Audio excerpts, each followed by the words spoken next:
Hi guys, it's me, ChazzaHD, and welcome to the 2018 Mexican Grand Prix and to Practice 1 and 2, and for this review of Practice 1 and 2 from Mexico City. Hopefully you guys are doing well. I know for you guys in Europe, like me, the timing right now is not too great, but that's just like the US Grand Prix, that's just the way it is. But for you guys in North America, this is all good for you, of course, and hopefully you're all doing well no matter where you are in the world. And practice today, I have to say, was very interesting, and we're going to get onto it now. If you're not sure what the results were for Practice 1 and Practice 2, well, let me get into them right now. So, first off in Practice 1, this is your top 10. Verstappen fastest from Ricciardo second, Sainz third, and Hülkenberg fourth.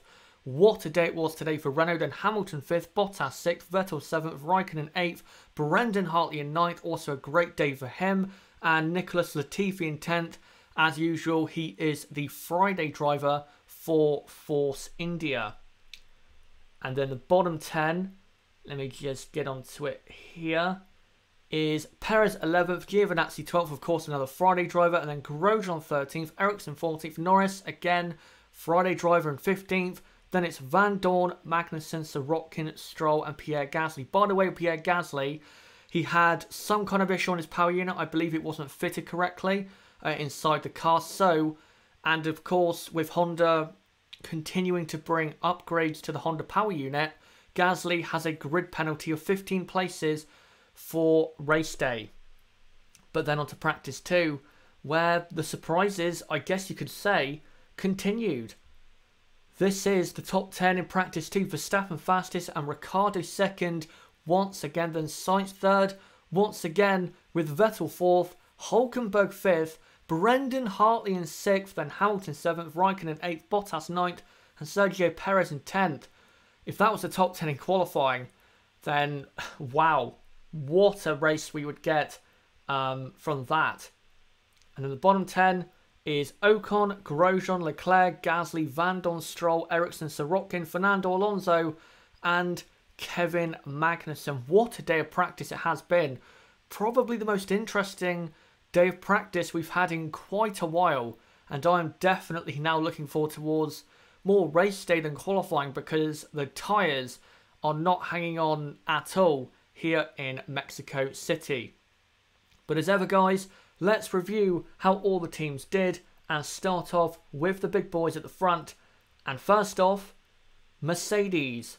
Now, in Practice 1, Mercedes, they didn't look good, but they didn't look too bad considering they're definitely going to turn their power unit up once we get to tomorrow. But in Practice 2, and even Lewis Hamilton said it, there was something clearly wrong with that car. Just no grip, no real pace. Now, Mercedes have never gone massively well at this track. For example, in 2015 and 2016, even though they got a 1-2 in both of those races, they still had their rivals, even though they weren't as fast as them, they were still quite close behind, especially in 2016. And then, of course, you have last year, where they qualified, was it 3rd and 4th or 3rd and 5th? Quite poor considering their standards since 2014. And yeah, their pace just isn't there, which has been kind of a usual case for Mercedes at this track, I'd say, since last year. So not a massive surprise that they're struggling, but maybe a slight surprise that they're struggling this much. I definitely did not think they would be this far off the pace at the end of Practice 2. I didn't think they'd be fastest in practice, but not this far off. They have a lot of work to do. Next up is Ferrari. Ferrari, they look right now faster than Mercedes. It's still very close, but they do look slightly faster than Mercedes once they, bolt on those hyper soft tyres and actually go for a proper qualifying lap. So I guess from that standpoint, it's looking okay, but compared to Red Bull, Ferrari also are nowhere near the pace. They have a lot to improve as well. Once they turn their power unit up, I still don't think they're going to be the favourites for pole. or for the win on the Sunday. They just don't seem to have the pace, especially on a race pace. Sebastian Vettel's tyres were falling apart just like most people, but his tyres and the Mercedes driver's tyres were just falling apart. So I guess for Ferrari and Mercedes, they're just nowhere near where they thought maybe they would be. Maybe they didn't think they'd be fastest, but they didn't think they'd be this far behind Red Bull in practice. They are way behind and they have a lot of work to do. But can they actually improve for tomorrow? I'm not sure. We'll have to see. Should make qualifying and the qualifying watch along tomorrow very interesting. And then we go on to Red Bull, who clearly have the fastest car. 1-2 in practice 1 and 1-2 in practice 2. In practice 2, they were 1.2 seconds faster than any other car. Any other car. That is amazing. Now, we knew Red Bull were going to be very good in Mexico. Maybe the fastest in practice and today on Friday, because Mercedes and Ferrari normally turn their power units down. But to be that far clear, that's quite astonishing, to be honest. And I have to make Red Bull the clear favourites for pole position and the clear favourites for the race win. I have to. They're just so quick. Their car looks way better than anyone else's. It's almost like the 2013 or 2011 days. They're miles clear. They're in a different league so far compared to the rest of the field.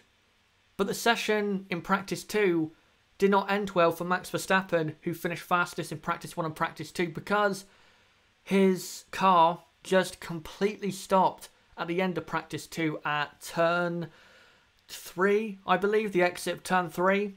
So that's not good, of course, because reliability is a massive problem for Red Bull, and they want to try and get both cars to the finish on Sunday, because if they do, then they really should be getting a 1-2 finish on race day with this kind of pace. But yeah, that's quite worrying for Red Bull. And also, we don't know as of yet if this is going to affect his weekend in terms of maybe a penalty. So we will see what happens overnight. I don't think it will cause any issues, because I believe that Red Bull were running a power unit which was only going to be used for practice anyway, not for the qualifying or race. So I think it might be okay, but we'll have to see. You never know with Red Bull. They do have a lot of reliability problems. But guys, what do you think about those three teams? First off, Mercedes, just where has their pace gone? And do you think they're going to make up a second and a half tomorrow for pole position? Do you think they can do that? For Ferrari, pretty much the same. Do you think they can make up the gap to them and Red Bull in tomorrow's qualifying? And for Red Bull, without reliability problems, do you see them being actually challenged this weekend at all? Let me look at the chat right now to see what you guys are saying. Hopefully you guys have some interesting opinions on the pace of Mercedes, Ferrari and Red Bull here in Mexico so far. Ronan Brady agreed, but believe in Renault. Yep, Niblo has been saying that a lot, and nice to see him in the chat as always. George says, let's hope Ricciardo P1 and Verstappen P2. It's definitely possible. Ricciardo is not as fast as Max from what I've seen so far, but it's still close. He's not miles off. Falling out EMS with Verstappen's form, if he gets to P1 in the race, no one will keep up. If he does not have any penalties and he does get pole position, which I think he's going to, how does anyone stop him? How does anyone stop him? I think Red Bull might finish at least a pit stop ahead of the rest of the field, because you have to remember as well, not only is the Red Bull the fastest when it comes to one lap speed, but also they have the best tyre wear on the grid. So Mercedes and Ferrari may have to pit quite a lot earlier than Red Bull, and that will give Red Bull an advantage if Mercedes and Ferrari have to do maybe 2 stops and Red Bull could do just 1. Right, let's make sure I read out all of your comments. Ricciardo is so quick. He definitely is. Just looking, Niblo saying they were more like a second and a half, or a second and a half quicker than everyone on race pace. That's according to Niblo. Yeah, their race pace was very impressive. Very impressive. I don't know if they can translate that onto race day because the conditions are probably going to be different. Not too different, but they're definitely going to be different. Maybe cooler. But yeah, if they pull away like that, they might lap the field at that pace. That is extremely quick on what is a short circuit. JB, hopefully Max doesn't bleep it up by moving onto braking while Danny tries to overtake. Yep, hopefully that doesn't happen into turn 1. Of course, though, you don't necessarily have to start on pole to be first at the first corner at a track like this, because it's such a long run down to turn 1. So if you're starting in third and you're Sebastian Vettel or Lewis Hamilton, you've got a great chance of being first by the end of the first lap. You really do. Say Rugara predictions: Verstappen, Vettel, Ricciardo, Hamilton, Raikkonen, Bottas. Something would have to go wrong for Ricciardo for that to happen. If Verstappen and Ricciardo don't have any reliability gremlins, I don't see how they don't end up with a 1-2. I don't see it. Scuderia D, Red Bull is going to be the best car. I agree, it's definitely the best car. Gina, 4 Renault cars in the top 10. McLaren with Renault is last. Is so depressing. It is. Just shows you though how poor the McLaren is. It's that poor. Even when the Renault powered cars are doing well, they can't. JB, Red Bull looks dominant. I wouldn't be surprised if Red Bull got a front row lockout and a 1-2 finish if they don't break down, which would be a miracle, lol.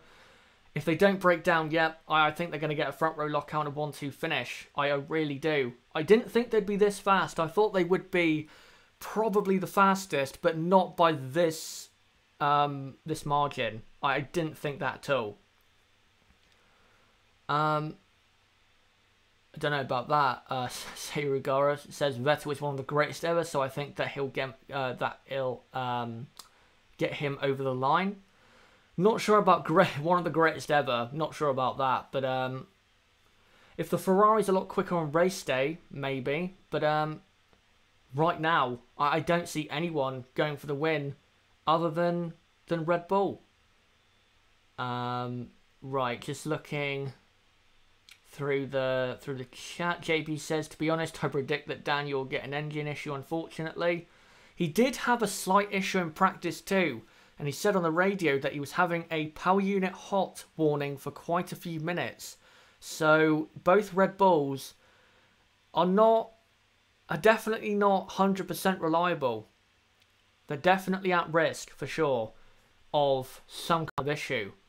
Right, I'll read out a couple more comments, guys, and then I will move on to the midfield. Guys, Renault will have the best engine next year. I don't think they will. Ronan Brady says James Allison to Renault apparently saw today.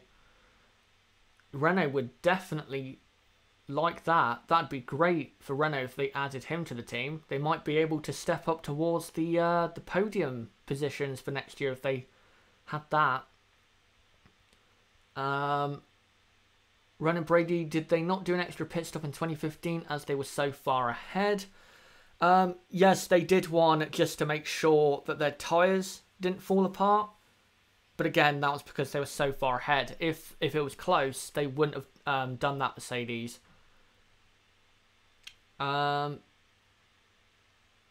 Brady, I'm not sure about dominating, but ahead certainly. It won't be this. It won't be this kind of gap tomorrow for sure. If it is dry and there is a rumor that it could be raining tomorrow, if it's dry, they're probably going to be, I'd say, half a second ahead. But they're definitely going to be faster if they don't have any, again, Renault problems. But it's not going to be 1.2 or 1.5 seconds. It'll probably be at best for Mercedes and Ferrari half a second. I don't think Mercedes and Ferrari have turned down their power units that much Because just go look back at Monaco, where Red Bull had the fastest car. I don't think the gap between Red Bull and Ferrari and Mercedes was this big. So this could be even more dominant for Red Bull than they were in Monaco. Just looking, a couple more comments, then I'll move on to the midfield. JB, if Daniel has an engine issue, that fist will go through a stomach, not a wall this time. Gina, Renault doing something right with turbos. Obviously, yep, maybe they're just working them harder. Falling out EMS, if Daniel has another power unit issue, I think someone at Renault is going to die. Don't think it'll be that serious, but I think he will probably have his most emotional reaction yet if he's leading or is second.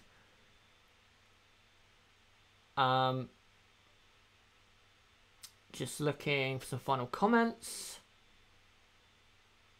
Surprised he didn't have a broken hand after that. That's from Ronan Brady. Yeah, I am surprised as well. But we'll move on from the top teams and go on to the midfield, shall we? First off, McLaren. And as I said a minute ago, even though Renault Power is doing so well, they're still miles off. You could argue that Williams again are faster when, with the altitude and the conditions, McLaren should be clearly faster, but they look slower again. I just can't believe this is the case. Just look at the gap from them to Renault and Red Bull. I think the gap from them to Renault is 1.5 seconds. That is so poor. So poor. I think the gap between McLaren and Renault and the first race was, what, 3 or 4 tenths, maybe? Maybe I'm being a bit optimistic for Renault there, but 1.5 seconds. That is so bad. So bad. And I know in my preview, which, by the way, if you haven't checked out my preview for this Grand Prix, it's in the description down below, but I absolutely ripped McLaren a new one, and I feel like doing it again, but I'm not going to because my voice will probably die out because, as ever, I do have a sore throat, but I just can't believe they're this far off when they're at a much more favourable track to them than, you know, Kota was, or Suzuka, or Sochi, or Hungary. The list goes on. I don't get it. I really don't get it. And I don't think, guys, by the way, I don't think this is getting better for 2019. I think they are going to be, unless the Renault Power Unit improves like the Honda has, I don't see how McLaren are actually going to improve for 2019. I just don't see it. They are going to be like this probably until 2020 or 2021. They're that bad. But we'll move on from what is an absolute disaster class at McLaren and go on to a team that is doing so well so far this weekend, Renault. In practice 1, they were 3rd and 4th, and at the time I was thinking, you know, good first practice performance, but this is only first practice. Practice 2, they'll probably drop back. But they didn't. They were 3rd and 5th. Only Sebastian Vettel could get in between the two. So Renault have amazing pace. I don't think they'll be right up there in 3rd or 4th or 5th in qualifying, because I think Mercedes and Ferrari definitely have their power units turned down. But if any of the top guys make mistakes in qualifying, or they have issues in qualifying or on race day, Renault could be in for a very strong result and maybe a podium if, you know, enough things go their way. They are looking that good. I don't know what they've done to this car. I know the power unit is performing better because of the conditions, but in terms of just the way the car is handling, it looks a lot better than it did at Suzuka, for example, or Sochi, and even Singapore. So, again, I don't know what Renault have done to this car, but it looks very, very good and is clearly the best of the rest. I said in my preview that Force India, I think we're going to be best of the rest. Cancel that. Renault are the best of the rest by an absolute mile. They were miles clear of Force India. Well, actually, not of Perez, but definitely Ocon. they were quite comfortably clear of him. I think it was half a second of Ocon. Perez was a bit closer, about 3/10 behind. But they're definitely faster than Force India. And I think are definitely best of the rest. What a performance here in practice. Hopefully they keep it up. And maybe Nico Hülkenberg will get a podium. Maybe this is his weekend where he gets it. Maybe. Just maybe. And we'll go on to Force India. Of course, Sergio Perez. This is his home race. But for Force India, not looking as good as I think they maybe expected. They're down. They're consistently down in about 10th and 11th place. They look as though to have, at best, the 5th best car in the midfield, in the entire field. Sorry. But at worst, I'd say maybe 6th or 7th. Their car's not looking amazing right now. It really isn't. Compared to Renault again, the Renault looks a lot faster. Force India look as though they're in that battle with Toro Rosso, Haas. If Haas get their act together, which it looks as though at the minute they're not. They're definitely not the best of the rest, and they're going to have one hell of a fight to get some points in the Grand Prix. So Force India look a bit under pressure in that midfield, and definitely for tomorrow, and I think Perez will, they'll have to step up their game because the others around them, I'm sure, like Haas and probably Pierre Gasly and the Toro Rosso, even though he has a grid penalty, are probably going to step their games up for tomorrow because I think there's more pace in those certain drivers and teams. But guys, what do you think about those three? Do you think McLaren are going to do anything in qualifying? Do you think they'll be knocked out in Q1 with both cars like as usual, or do you think they can do something? For Renault, do you think they're best of the rest? And do you think they can genuinely compete with Mercedes and Ferrari? Do you think they can? And for Force India, where do they lie, in your opinion, in that midfield battle? Put in the chat right now, and I'll make sure to read it out over the next 5 or so minutes. Right, let me just take a look at the chat here to see what you guys are saying about those three. Niblo would probably bottle it like Brazil 2010 though. I think you mean 2012. Yes, he corrected that. Yeah, 2012 he bottled a great chance. He should have won that race, but yeah, he bottled it. Ronan Brady, McLaren should apply for entrance to F2. Probably. They're so poor. They're the way they just operate and perform is like an F2 team. It's very poor. Someone says, I think George saying there, bring Carl into F1. McLaren are basically their manifestation, I guess you could say. JB, at the moment, Renault looking better than Mercedes and possibly Ferrari. Maybe. Maybe in terms of race pace, they could compete, but I don't think in qualifying they can. GP2 engine, remember that? So true. That's from Ronan Brady. Yep. Renault can be 5th and 6th in qualifying. That's from Gina. I don't want to say that they're going to be really good because I think they might disappoint Renault tomorrow compared to where Mercedes and Ferrari are.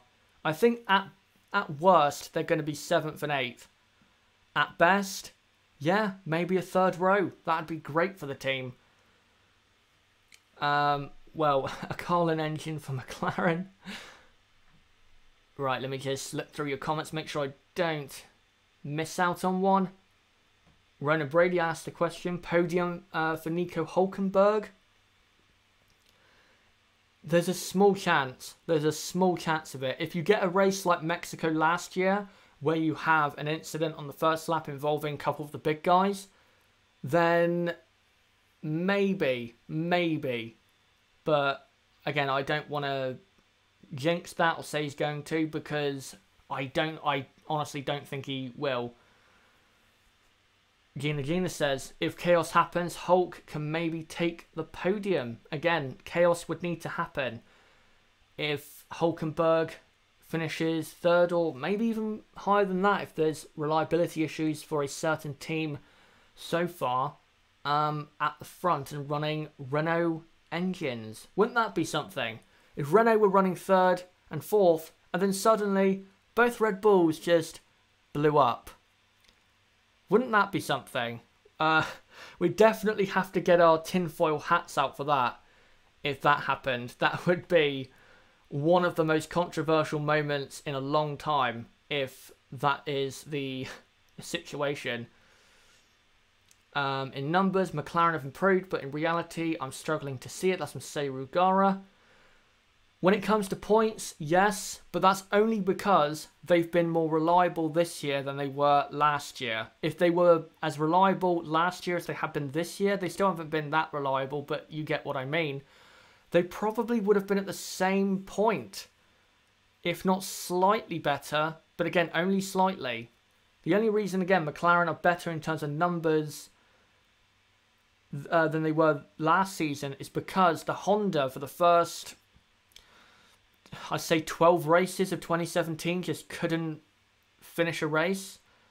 The Renault has been a lot better this season than last year's Honda. So, and as you said, in reality, you're struggling to see it. Well, in reality, they haven't improved. In Kota, they were literally slower than they were in 2017 at the same track. They were literally slower, and Williams were also slower, but they've been doing that for a few races now. They did that, I think Williams did that in Bahrain, where they were the only team that was slower than they were in 2017.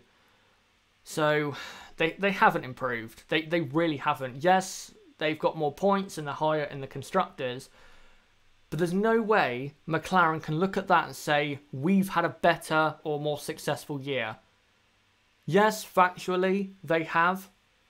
But for a team that was claiming that they had the best chassis on the grid, what a joke, and claimed that they would be up there with Red Bull, and look where Red Bull are right now, how can they possibly put a positive spin on this season? It's impossible. It is impossible. They've been pathetic since Canada. They've been pathetic. They barely added to their points tally since the Canadian Grand Prix, which was, what, 12 races ago? And teams like Force India and Haas and Renault have, you know, by 4 or 5 times doubled their tally since then. It's just such a joke. Scuderia do saying, yeah, McLaren is now a yoke. They are. Fernando's quotes are coming back to bite his team. Ronan Brady, is there a possibility of McLaren being slower than last year at this track? I don't know if so far after practice they are slower. They probably are, but I don't know if they are for a fact. But for race day, in the build-up to the race watch-along, I will try and find out if they were slower. Because I think they will be. If it's dry, of course, because there is rain rumoured for qualifying. But if it is dry and they are slower, then I will let you guys know about that for the race watch-along. Now we can fight with Williams. Oh, wait, this ain't the 90s. Yep. It's almost like a reversal of the grid from, say, like 1993 or something like that. It's like a complete reversal of the grid. It's incredible how Formula One changes, but that's the great thing about the sport. You might be the fastest one year, but in 5 years' time, you might be down at the back. I love that about this sport, that it just changes so much through the field. I know, you know, Mercedes have dominated, I guess, in terms of winning titles since 2014. But if you look at the rest of the field, it hasn't been the same for those 5 seasons. Ferrari, for example, in 2014 were probably the 4th or 5th fastest. McLaren were up there in the top 5. Williams were in the top 3. And look where Williams and McLaren are now. So I really love that about this sport. Just, again, how it just changes through a season. Right, I think I will move on now to the rest of the midfield. I think I've covered enough about McLaren. Let's go on to Williams. They look as fast, if not faster, than McLaren. So not bad. Not bad day for Williams. They can definitely compete with McLaren. So I guess because that's their only competitor, maybe they might not finish as the worst in qualifying and on race day. Hopefully they don't. I actually think, even though Williams have been so bad this season, I actually think they would deserve to finish, say, second last in qualifying and in the race in terms of just pace of the cars. Because you have to admit, guys, and I have to admit, even though I've absolutely ripped them to shreds, probably since 2017, because I saw this coming, they have improved since the summer break. They have improved. Before the summer break, they were clearly the slowest. No one was competing with them. Williams were that bad, they couldn't get close to anyone. But since the summer break, they now have a competitor in McLaren. I know McLaren have got worse, but Williams have had to improve to get up to that level. So I will give them some credit. They have improved, and they have at least got someone to race with.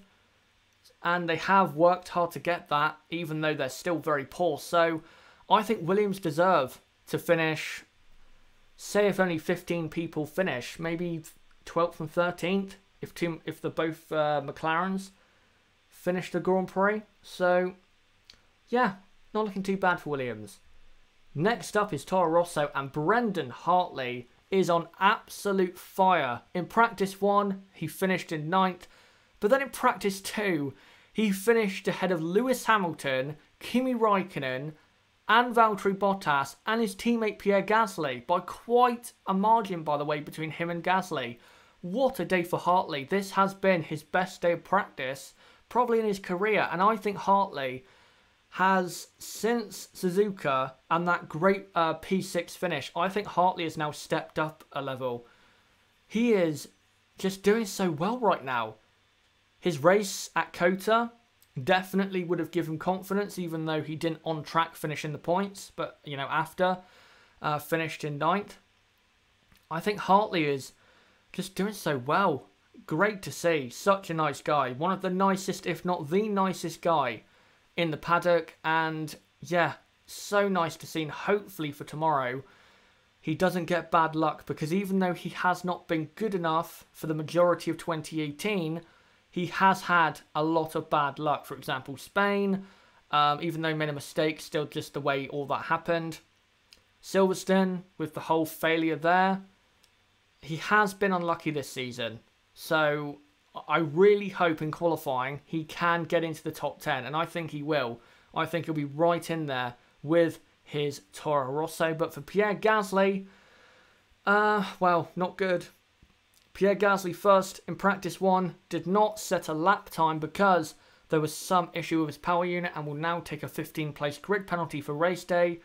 Practice 2, he finally got out and set some laps, but because he's a session behind his teammate, for example, he could only manage 14th place, but there's definitely pace in that Toro Rosso for him, despite his penalty, of course, to get into the top 10 and have somewhat a competitive qualifying, even if it doesn't really mean that much. But for Toro Rosso, they are looking super, super good. And I will say for Brendan Hartley, I have seen rumours that Alexander Albon is set to take that seat at Toro Rosso. But I've also seen news that Toro Rosso are waiting for the end of the season to make their decision. So if Hartley keeps up his performance, I think Hartley has given himself a great chance of being at Toro Rosso for 2019. I think he really has. And if you think the same, guys, then put in the chat or the comments and I will respond in just a moment. Go on to Haas. They're not looking good at all. They can't get a car really anywhere near the top 10. Romain Grosjean is the best Haas driver so far, but he's only ending up in 12th and 13th place. Not good enough from a Haas point of view. And Kevin Magnussen is miles off. Miles off. In practice 1, he was 17th. And in practice 2, he was last. K-Mag is just way off the pace right now. And did say after one of his qualifying runs in practice 2, what is wrong with these tyres? Now, the tyres are performing quite differently on certain cars, but I think for just Haas in general, their car cannot grip up to this track. It just cannot. Because again, the best they're doing is 12th and 13th, and we know on a normal track with normal conditions, this car would be in P7 or P8, but they can't get anywhere near that. So, yeah, Haas are really struggling, really struggling. That'll be interesting to see, or interesting story to follow, I guess, for the rest of the weekend, because this might be a weekend like it was in Monaco. If you remember that race where they just had no pace at all, and they were right back in 15th and 16th, that might be where they end up for this weekend. We'll have to see, but definitely not looking good for Haas F1. Going on to Sauber last of all, and to be honest, a very, very quiet day again just for them. Nowhere near the top 10. Haas and Sauber just really struggling. They might have turned down their power units like the main works Ferrari team have done, but no pace, no real pace there. Again, it looks as though the best they can do is about 13th, 12th, 14th, 15th. That's where they are. So yeah, Haas and Sauber, they're really mired in a struggle there in the lower reaches of the field. But guys, what do you think about those four teams? Do you think Williams will beat McLaren this weekend? For Toro Rosso, how good are they? And do you think Brendan Hartley has a chance or should keep his seat at Toro Rosso for 2019? For Haas and Sauber as well, what do you think about their pace and their struggles? And do you think they can improve this for tomorrow and race day? I don't think Haas and Sauber can, but I'll see what you guys say in the chat right now. Just looking at the chat to see what you guys are thinking about these teams. Still I Rise, great to see him. Can't wait for Red Bull to get that Honda power unit. I think we all can't wait for that because we want to see what Red Bull can do with what is probably more power for 2019. Just looking at more comments. There's a lot of comments here, so sorry about this one. I'm just trying to find one. Carlos Sainz hopes, or must be hoping, that 2018 goes on forever. That's from Ronan Brady. Yeah, I'm sure he is, because he has to step into that absolute horror show that is McLaren. Of course, he can't do anything about his Renault seat because he was kicked out for Daniel Ricciardo, and that is fair because Sainz just hasn't been good enough compared to Hülkenberg. So yeah, when 13th is your best case scenario, that's from Falling Out EMS. Hartley for 2019 World Champion. That's from JB. Niblo, Hartley's on fire. Dr. Marco is terrified. That's a good one. If you don't know that song reference, then obviously you don't follow football very closely. JB, notice how Hartley never gets angry or swears on the radio. Such a calm guy. Yeah, I think that just shows why he's such a nice person. Falling Out EMS just signed Hartley already. George wants Hartley as well. So plenty of you want Brendan Hartley. That's interesting. I thought you guys would have been on the train of get this guy out of the team. Some of you definitely were a few races ago. I remember a lot of people saying that Hartley was inevitably out of that team for 2019. Ronan Brady, I don't care about the Toro Rosso seat anymore as Pascal isn't getting it no more. That is sad. I so badly want to see Pascal Wehrlein in F1. I was one of his biggest fans. You could call me a fanboy, I don't care. One of his biggest fans when he was in F1. I could see the talent. You know, he scored points in a manner. The only other person to do that was Jules Bianchi, and we know what we think of Jules Bianchi. He scored points twice in a Sauber last year, and that was the worst car on the grid. But can't get a seat in F1. That just shows you the problem F1 has with paid drivers, which I'm afraid cannot be fixed, which I'll get onto in a video that I'm going to do on the channel next month. Just looking, worst team of the year, Williams. That's Mercedes Rugara. Even though I've ripped McLaren,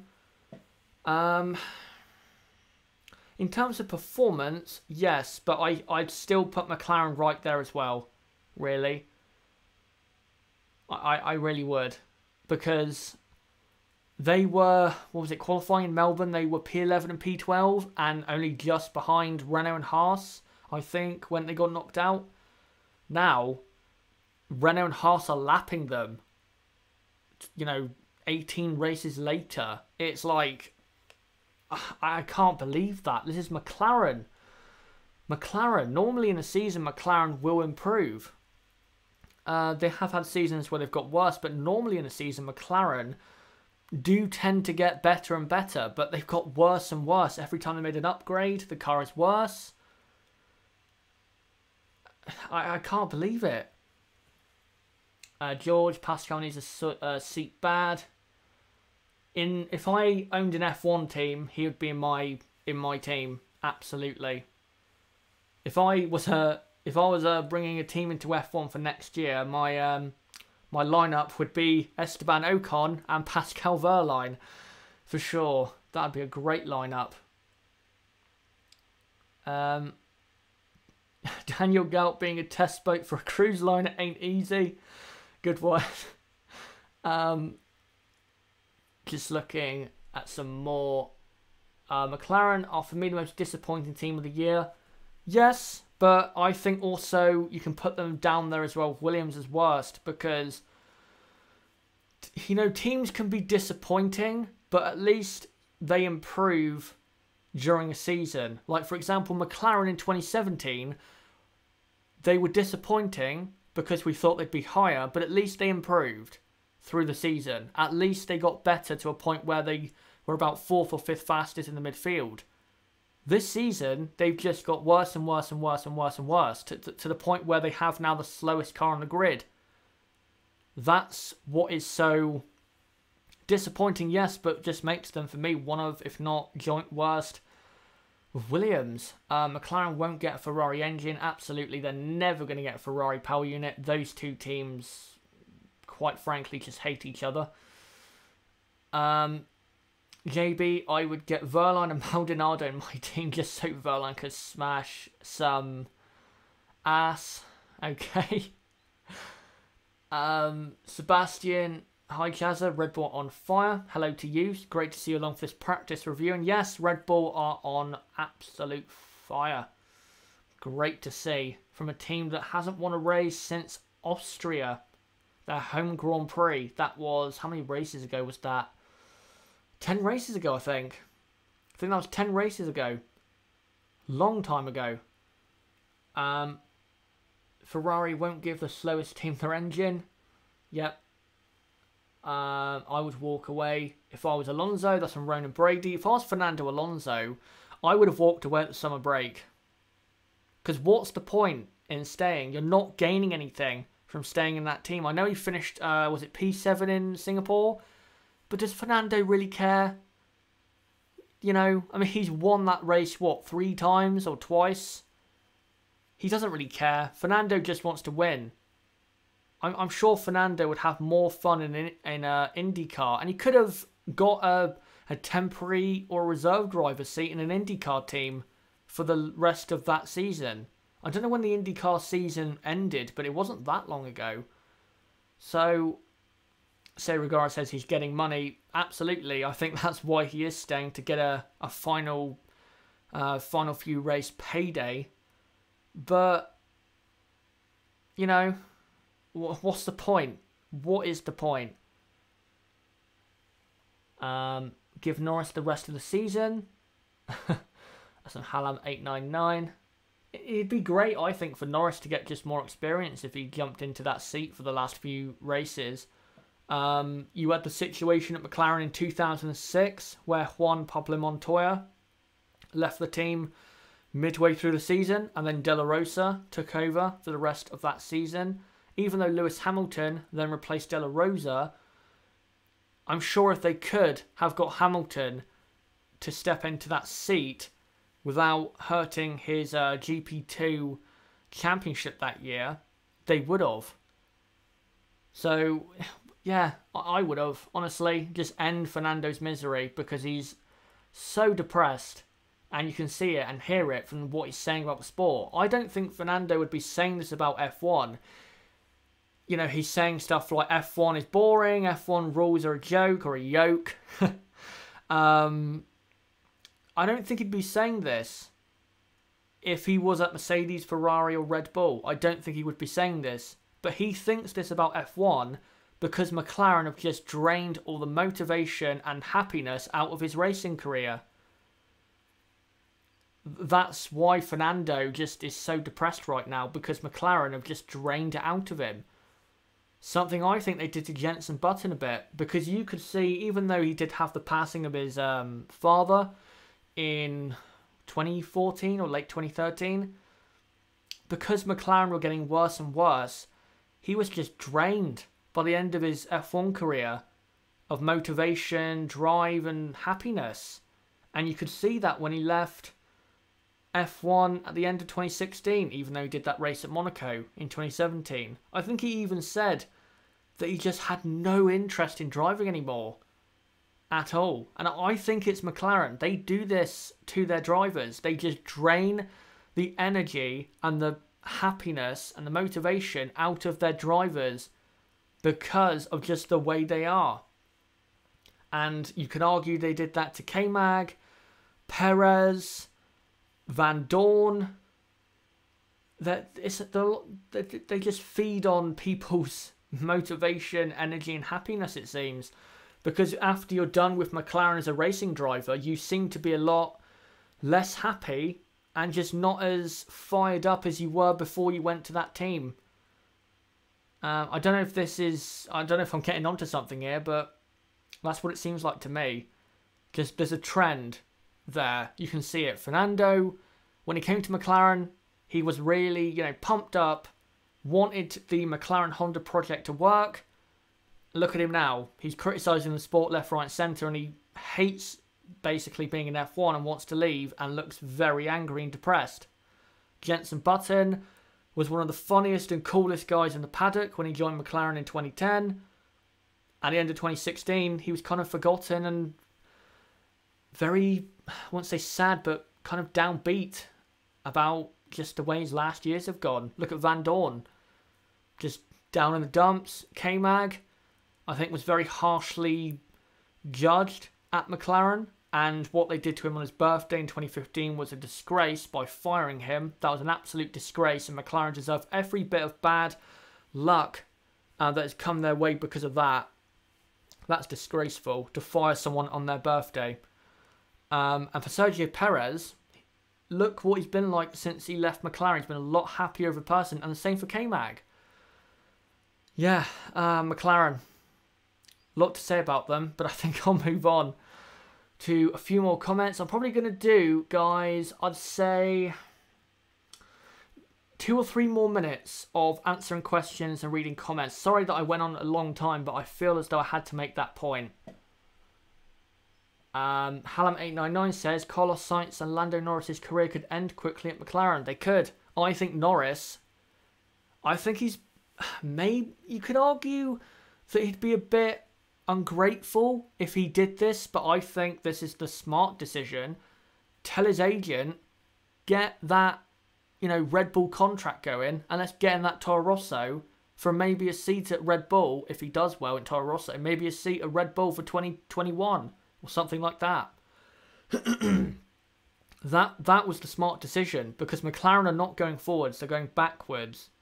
And until there is a major change in that team, when are McLaren going to go properly forwards? They're not. So if I was Norris, I would have tried to get to Toro Rosso. Again, that might sound ungrateful if Norris actually did that, but for me, that's just being smart and having a brain. Carlos Sainz, I think after his time at McLaren coming up, I think if McLaren get worse and just don't improve really, I think Carlos Sainz's career may be done after he leaves McLaren, whenever that is. I really think that, because his career just seems to be going down the rabbit hole. Yeah, it is sad about McLaren. People may think I hate them, but I don't. I don't. I want them to do well, but it is so depressing. So depressing. Hallam 899, Honda is the reason why he can't get an Indy drive because of his comments. Yeah, I saw that. I saw that in the news this week. That is a bad thing for Fernando, but you can understand his frustration. JB, notice how Sainz has been a bit worse in Renault than he was in Toro Rosso last year. Yeah, but it's not been a massive difference. It's still about the same. It's nothing, you know, worrying, I would say. Mozilla, hello from Austin, Texas. Nice to see that you're at the where the US Grand Prix took place. Love the stream, thanks. Thanks for tuning in, and if you are new, don't forget to subscribe for more content like this. Right, I will read a couple more questions, and then I will end this stream. By the way, thank you guys for coming along at what is in Europe and the UK such a late hour. Ronan Brady, do you think Sainz was overrated? Yes, and I think I have to come clean. I overrated him. I thought Carlos Sainz was up there with Max Verstappen and Charles Leclerc. Ocon, I thought he was up there. He's definitely competitive with them, but he's not right up there. I thought he was.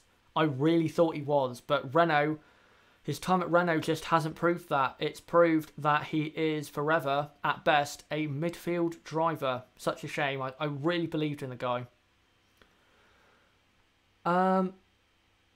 Go out. Giovinazzi outperforming Ericsson already. Embarrassing. I wouldn't call it embarrassing. Wouldn't go that far. I was a Carlos Sainz fanboy. That's from Hallam899. I was quite a fan of Carlos. I really was. I thought he'd be right in there with Max and again Leclerc. I really thought this, but he just has not been as good as I think we thought he would be. What he needed to do was to beat Hülkenberg. If he beat Hülkenberg this season, then it'd be Ricciardo and Sainz at Renault for 2019. And with the way Renault are going, you know, Sainz would maybe be on the podium one day. But his chances of podiums after his move to McLaren and the way McLaren are getting worse have got, well, a lot worse. Right, I'll just find a final question or comment to end on, and then I'll get on to what's coming up tomorrow here on Chazza HD F1. So put in the chat right now your final question or comment, and then I will read it out. Just looking for the final one. Been some very good ones today, so thank you very much, guys. Right, just looking through the chat. As Tonka Toy Truck says, don't forget to sign up Discord. I'll plug that in just a moment. Right, I'll end on Tonka Toy Truck's question. Will Red Bull finish 1 and 2? With no issues, yes, absolutely. They have enough pace to do that, in my opinion. But guys, that is it for this practice review. Thank you very much for coming along at such a late hour in Europe and the UK again. But for you guys in North America, I think you deserve a couple races and a better time for you. So yeah, hopefully you enjoy that. But we'll get on to the content coming up over the next couple, or tomorrow actually, not the Sunday. Get on to the content that's coming up tomorrow. The qualifying watch along will go live at 6 PM UK time until 8:30 PM UK time. That includes a half-an-hour reaction to what's just happened in qualifying, and then a live review of qualifying from 11 PM UK time until midnight UK time. So about 2.5 hours, you know, gap in between the end of my qualifying watch along and the start of my qualifying review. So hopefully you guys can join me for that.